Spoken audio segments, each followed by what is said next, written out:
offers wise suggestions for King and urgent talk to punish Harry's. Prince Harry has more tea to spill. In a new interview with The Telegraph published on Friday, the Duke of Sussex revealed that he has enough content to write even more books about his experience growing up as a royal, as he cut out nearly half of his content from the first draft. The Duke of Delusion warned sinisterly in yet another deranged interview that he has a further 400 pages of material ready to publish, including further toxic revelations about his father and brother. The first draft was different. It was 800 pages and now it's down to 400 pages. It could have been 2 books, put it that way, and the hard bit was taking things out. According to some source, Meghan incited him to use the second book to blackmail the royal family. It's blackmail on a global scale. Meghan and Harry have a large debt, so they appear to be in need. His threats of further revelations, unless his and Meghan's unhinged demands are met, must stop before King Charles even thinks about reconciliation. Harry said, "Issue a groveling apology to my wife and I against your better judgment. I'd laugh if this idiocy didn't threaten the international reputation of the British royal family."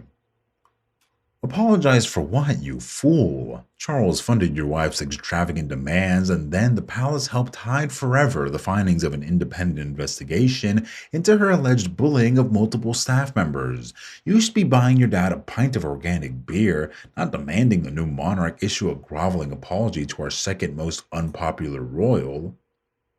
Harry has committed treason and is guilty of being a traitor. Now he adds blackmail to the list. Had such treachery occurred a century ago, he'd have been hanged.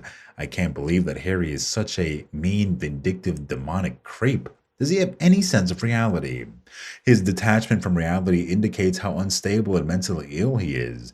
There can be no discussion with someone this deranged. What the royal family could consider, something like, "We're profoundly concerned about the mental health problems and substance abuse issues Harry is clearly suffering from. Anything we can do to help him to get the treatment he needs, we will be happy to support." His recent comments, which are largely untrue, show what a frail grasp he has on reality. His instability means there can be no such constructive dialogue. The really rotten thing here is the constant spraying of family confidences all over the media following the late Queen not allowing the half-in, half-out position wanted by the Sussexes. That position would have allowed monetization of the royal family and its doings. The publisher of his book would be a superhero if he got rid of Harry and his lies. Sadly, the mighty dollar rears its ugly head, and yet again, greed gets in the way of the right thing to do. In other news, the king is refusing to react to Harry's best-selling memoir by breaking his silence or taking part in so-called peace talks, sources said on Monday. Relations between Harry, his father, and Prince William are at an all-time low following the publication of Spare and a series of publicity interviews in which he attacked the royals.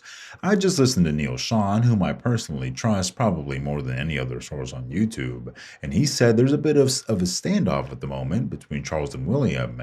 It's causing friction because Charles is a very mild-mannered and, maybe at his age, really doesn't want to get into a big public row. He just wants to let it be. William is said to be furious and wants